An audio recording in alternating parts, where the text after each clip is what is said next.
ये बात सब जानते हैं कि G20 की प्रेसिडेंसी इस साल इंडिया के पास है। यानी दुनिया के टॉप 20 देशों के बीच जितने भी सबमिट्स एंड फारम्स होंगे उन्हें इंडिया के द्वारा होस्ट कराया जाएगा। लेकिन यहाँ आपके मन में एक सवाल आता होगा, ये G20 होता क्या है, ये ग्रुप क्यों एग्जिस्ट करता है, इसे बनाने के पीछे क्या मकसद था, क्यों हर साल ये देश अलग अलग जगह पर मिलते रहते हैं। आइए समझते हैं आज के इस वीडियो में।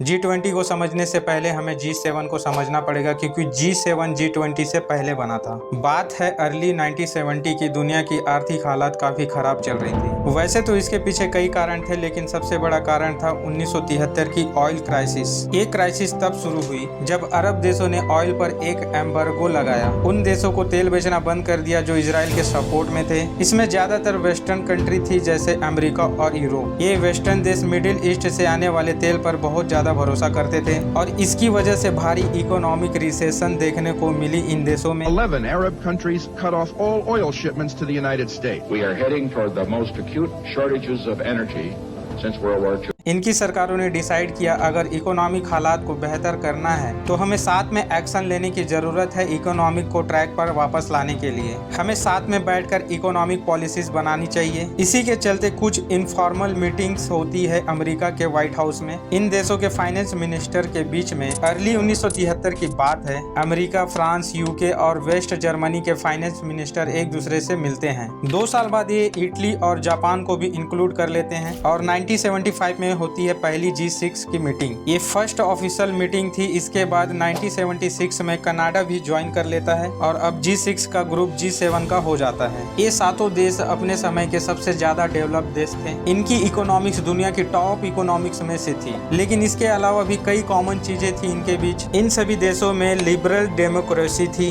जो ह्यूमन राइट्स और इंडिविजुअल फ्रीडम जैसी वैल्यू को प्रमोट करती थी। पॉलिटिकली कोल्ड वॉर के समय में ये सारी कंट्रीज वेस्टर्न ब्लॉक का हिस्सा थी। ये सब ऑयल क्राइसिस जैसे समस्याओं से जूझ रहे थे, तो मेन मकसद इनका यही था, साथ में बैठकर इकोनॉमिक स्ट्रेटजीज बनाना। 1998 में रसिया को भी इस ग्रुप में शामिल कर लिया जाता है और अब G7 G8 बन जाता है। लेकिन 2014 में रसिया ने क्रीमिया पर आक्रमण किया था। उसके बाद से रसिया को इस ग्रुप से बाहर निकाल दिया गया। यही कारण था कि ये ग्रुप वापस G7 हो गया। G20 की बात करें तो इसकी शुरुआत भी इकोनॉमिक क्राइसिस की वजह से ही हुई थी। साल 1997 की Asian financial crisis south Korea, Indonesia और थाईलैंड में इस समय एक भयंकर क्राइसिस आई थी। ये क्राइसिस इतनी बड़ी थी कि इसकी वजह से हांगकांग, लाओस, फिलीपींस, मलेशिया और कुछ हद तक चाइना, जापान, सिंगापुर, ताइवान और वियतनाम जैसे भी अफेक्ट हुए। इन देशों में करेंसी की वैल्यू तेजी से गिरने लगी, बेरोजगारी बढ़ने लगी और कुछ देशों में तो दंगे भी देखने को मिले। इसके एक साल बाद 1998 में रसिया में भी फाइनेंशियल क्राइसिस देखने को मिली। यही कारण था कि रसिया को भी फिर G7 में ऐड किया गया। लेकिन G7 के मेंबर्स ने ये भी रियलाइज किया कि दुनिया समय के साथ साथ और इंटरकनेक्टेड होते जा रही है। ग्लोबलाइजेशन इतना ज्यादा देखने को मिल रहा है कि किसी एक देश में प्रॉब्लम होती है तो उसका असर बाकी देशों पर भी पड़ता है। इसलिए हमें अगर पूरी दुनिया में इकोनॉमिकल स्टेबिलिटी लानी है तो हमें भारी रिसेशन को रोकना है। तो हमें दुनिया की जो इमर्जिंग इकोनॉमिक है उनके साथ बैठकर एक्शन प्लान बनाने होंगे। तो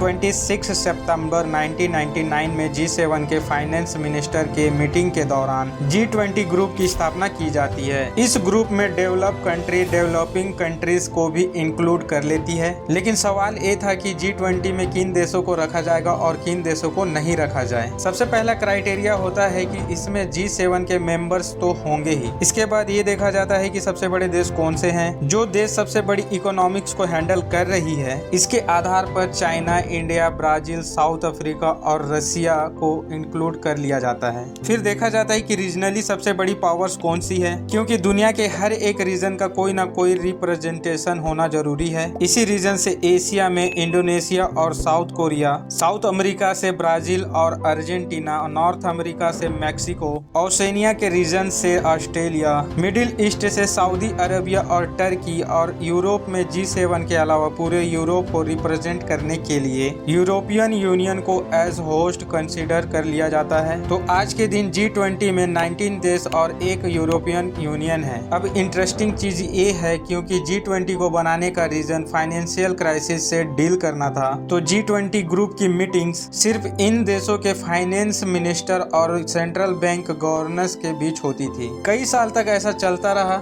जब तक 2008 की ग्लोबल फाइनेंस क्राइसिस नहीं आ गई। तब इन देशों ने रियलाइज किया कि हमें और सीरियसली मीटिंग करनी चाहिए। सिर्फ हमारे फाइनेंस मिनिस्टर ही नहीं बल्कि हमारे देश के प्रेसिडेंट और प्राइम मिनिस्टर को भी मिलना चाहिए। अगर इस फाइनेंशियल क्राइसिस को रोकना है तो देशों के बीच कोऑपरेशन अच्छा होना चाहिए। इसलिए पहली G20 लीडर्स की जो ऑफिशियल समिट होती है वो 2008 में होती है। पहली समिट अमेरिका में बिठाई गई थी, जिसमें सारे देश मिलकर डिसाइड करते हैं कि अपने बीच के ट्रेड बैरियर्स घटा देंगे, स्पेंडिंग बढ़ाएंगे। टोटल $4 ट्रिलियन से खर्च करेंगे ताकि सभी के इकोनॉमी को रिवाइव किया जा सके। टोटल में G20 के सारे देश मिलाकर ग्लोबल GDP में 85% कंट्रीब्यूट करते हैं। 75% से ज्यादा इनका ग्लोबल ट्रेड होता है और 2/3 से ज्यादा की पॉपुलेशन यहाँ रहती है। साल 2008 के बाद से हर साल G20 की समिट हुई है और हर साल ये अलग अलग देशों में होती है। इन G20 मीटिंग्स में जो एजेंडा बिठाया जा रहा है और जो काम हो रहा है उसे स्मूथली चलाने के लिए एक ट्रोइका सिस्टम का उपयोग किया जाता है। ट्रोइका में 3 देश साथ में मिलकर काम करते हैं। करंट G20 प्रेसिडेंट, पिछले साल के G20 प्रेसिडेंट और आने वाले साल का G20 प्रेसिडेंट। पिछले साल G20 की समिट इंडोनेशिया में हुई थी, इस साल इंडिया में और 2024 में ब्राजील में होगी। तो इंडिया, इंडोनेशिया और ब्राजील ट्रोइका कंट्रीज है। ये एक रोटेशनल बेस पर काम करती है।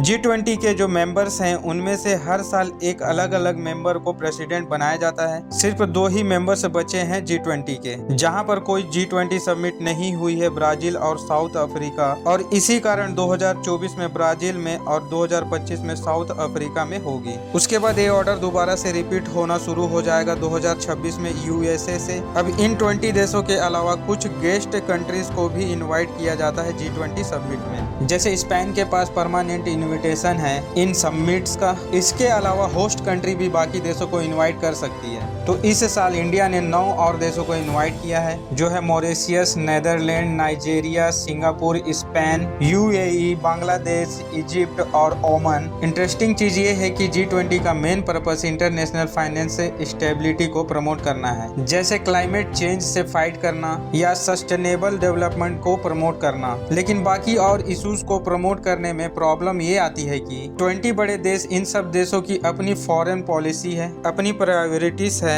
अपने एजेंडा है और किसी भी इश्यूज को लेकर ये सारे देश एग्री कर पाए ये थोड़ा मुश्किल है। यही कारण है कि चाइनीज प्रेसिडेंट जिनपिंग इस मीटिंग को अटेंड नहीं कर रहे हैं। इसके अलावा रशियन प्रेसिडेंट व्लादिमीर पुतिन भी दिल्ली में हो रही इस मेन मीटिंग में नहीं आ रहे हैं, क्योंकि उनके खिलाफ एक अरेस्ट वारंट जारी है जब से रशिया ने यूक्रेन को इन्वेड किया है। इससे आपको पता चलता है कि मीटिंग में लिए जाने वाले फैसले इंडिविजुअल लीडर पर भी डिपेंड करता है। 2016 की फेमस पेरिस क्लाइमेट एग्रीमेंट को डोनाल्ड ट्रंप ने साइन नहीं किया था। जब जो बिडेन प्रेसिडेंट बने उसके बाद ही इसे साइन किया गया। इससे ये भी पता चलता है कि क्लाइमेट चेंज जैसे मुद्दों पर भी इन 20 देशों के बीच में कंसेंसस बनाना आसान नहीं है। इस साल के G20 में इंडिया ने वसुधैव कुटुंबकम की थीम सेट की है और ग्रीन डेवलपमेंट और सस्टेनेबल डेवलपमेंट जैसी चीजों को महत्व दिया है। इसके साथ साथ डिजिटल पब्लिक इंफ्रास्ट्रक्चर और वुमन लीड डेवलपमेंट पर भी फोकस किया गया है। अब आप सोचोगे कि इन सब चीजों पर डिस्कस करने का टाइम कहाँ है। G20 की मीटिंग तो सिर्फ 2-3 दिन तक चलनी है। आपको बता दूं कि G20 की जो मेन समिट है वही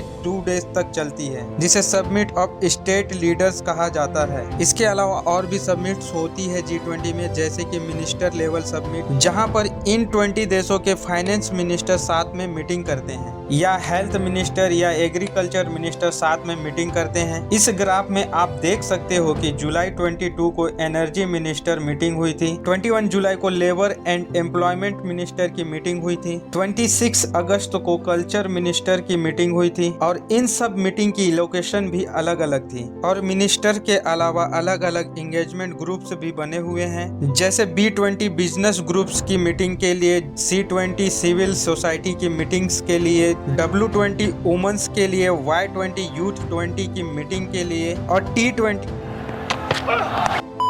क्रिकेट वाला नहीं, थिंक टैंक की मीटिंग के लिए। इसके 3 से 6 सितंबर के बीच एक शेरपा का मतलब होता है हर कंट्री का एक पर्सनल रिप्रेजेंटेटिव, उसे शेरपा कहा गया है, जो अपने देश की बात आगे रखेगा। तो मेन मीटिंग से पहले यहाँ इन शेरपास की मीटिंग भी होती है। उम्मीद करता हूँ आपको एक अच्छा आइडिया मिल गया होगा G20 और G7 के बारे में। वीडियो पसंद आया तो लाइक करें, चैनल पर नए आए हैं तो सब्सक्राइब करें। धन्यवाद। ज़्यादा से ज़्यादा वीडियो को शेयर करें।